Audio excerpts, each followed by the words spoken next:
Soy Ignacio Torralba, el Tiet, y esto es Entender de Vinos. Primero fueron de piedra. Lagares excavados en la roca ejercían la función de pisar la uva. Después fue la cerámica, luego el cemento, la madera, el inoxidable. Pero la cerámica se marginó por lo pesada y lo frágil, sin tener en cuenta otras características que, aunque tarde, se han acabado poniendo en valor. Para evitar la fragilidad, se llegaron a hacer incluso de bronce y otros metales, lo que también aumentaba su peso. Y no solo transportaban vino, también llevaban aceite, cereales, pescado y salsas como el garum. El nombre de ánfora es de origen griego y significa portar por ambos lados, o sea que tiene dos asas. Era un recipiente de unos 45 centímetros de altura, con una capacidad de entre 26 a 39 litros y con el tiempo derivó en tinaja, que es de mayor tamaño y generalmente estática. En Roma existe un monte llamado Testaccio, formado a base de arrojar los restos de ánforas rotas.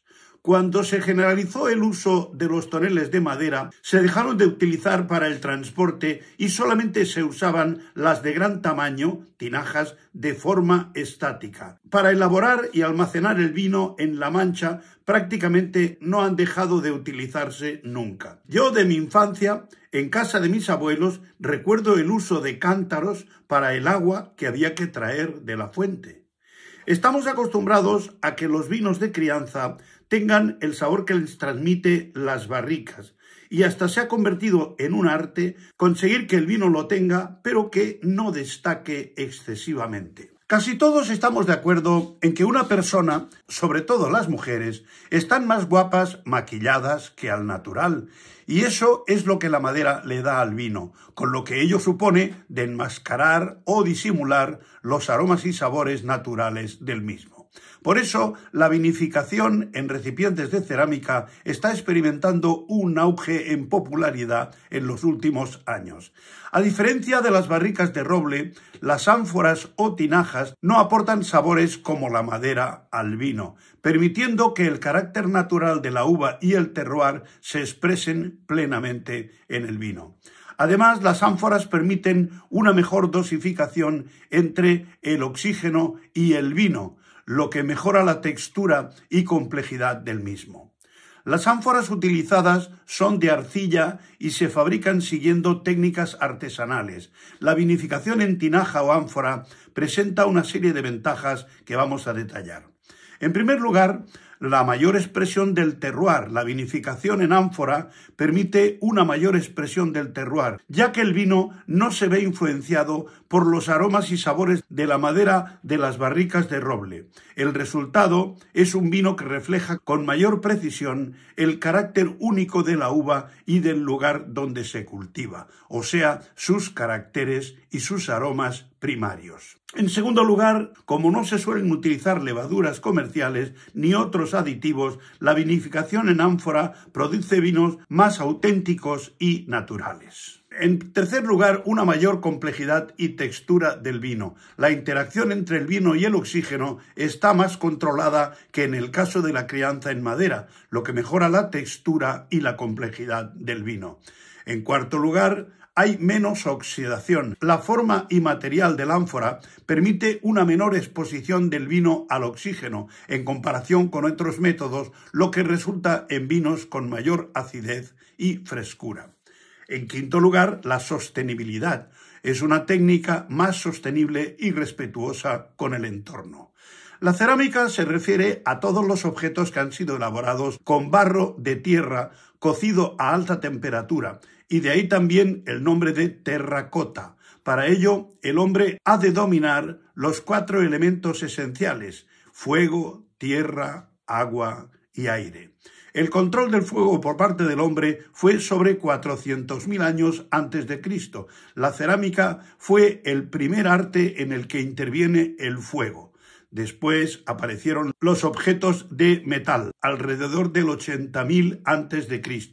La cerámica más antigua del mundo, descubierta en la República Checa, tiene unos 29.000 años de antigüedad y es la llamada Venus del Paleolítico. La cerámica más antigua, que contenía restos de vino, tiene 10.000 años, o sea, del 8.000 a.C. Sobre el año 25 de nuestra era apareció la porcelana china y la loza 900 años después. Una bodega italiana, Montefiorale, ha hecho una prueba con 2 recipientes de cerámica comparando 2 Chiantis criados en madera o en cerámica, y se probó durante 12 meses en ambos recipientes.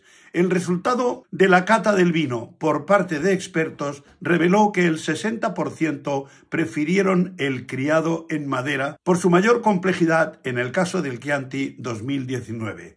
Los paladares se acostumbran a determinados aromas y sabores y cuesta cambiar esos parámetros.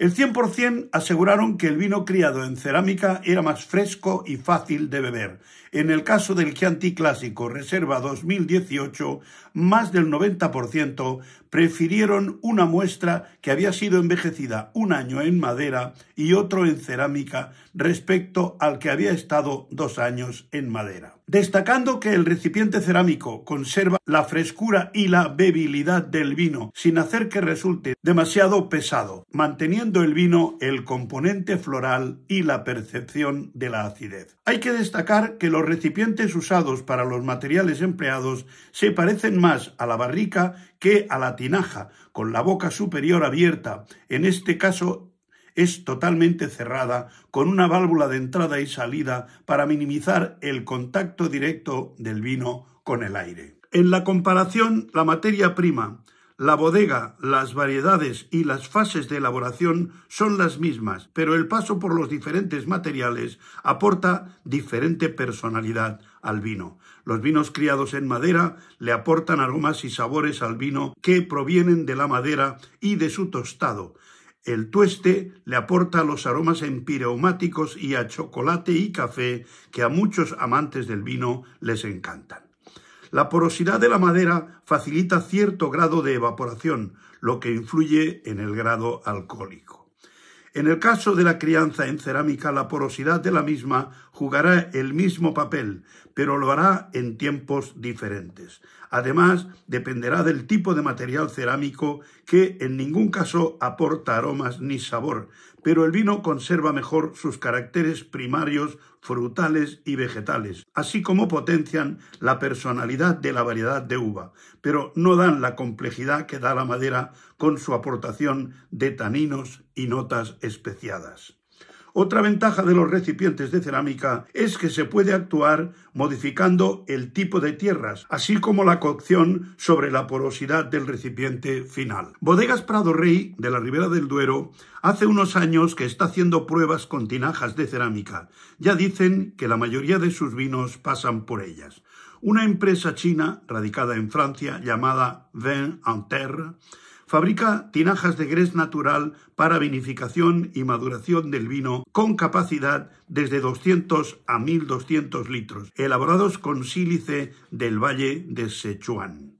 Una empresa española, Moreno León, fabrica tinajas para vinificación y crianza del vino.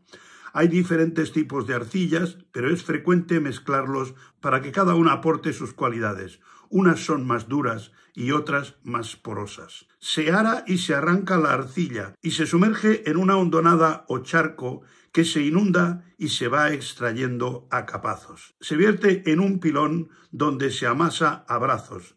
Después se forma una pella en el suelo que se pisa para darle un amasado más intenso. Se empieza a construir la base o culo de la tinaja y se va aportando barro mediante el llamado churro, que llega a través del hombro del operario. El paleo interior y exterior elimina las burbujas que se puedan haber formado. Se sigue aportando el churro dándole forma a la barriga. Se cuece en un horno al que se va aportando leña hasta que la tinaja se pone al rojo vivo y ya está cocida para extraerla del horno. Las hay de gran tamaño, con capacidad para varios miles de litros. Estos son los sellos de los antiguos maestros tinajeros. La tinaja tiene una gran facilidad para mantener estable la temperatura por el mismo mecanismo que los botijos refrescan el agua, por el efecto del sudado, porque ese agua del medio ambiente, para evaporarse, requiere una energía que toma del calor del propio botijo o incluso de su contenido. Hasta para ponerse de acuerdo en el nombre de este recipiente hay problemas, porque en Portugal se le llama talla, en Italia ánfore, orzi o giare, en Georgia queri, en Armenia caras, en la antigua Grecia pitos y en Roma dolium. Antiguamente se las enterraba parcialmente en el suelo, lo que aseguraba su estabilidad y su temperatura. También se pueden regar y al evaporarse este agua se enfrían. En ocasiones se revestía su interior con cera de abeja o resina para evitar que pierda el vino por su porosidad. Desde el punto de vista estético, hay quien afirma que sus formas redondeadas estimulan naturalmente los flujos de energía creados por la influencia de la luna y las tormentas y las necesidades del propio vino. En los vinos de tinaja no buscamos potencia e intensidad, sino sutileza y elegancia. Son más lineales, más etéreos, porque conocer estos recipientes clásicos que están volviendo a imponerse en el mundo de la enología también es entender de vinos. Hasta otra.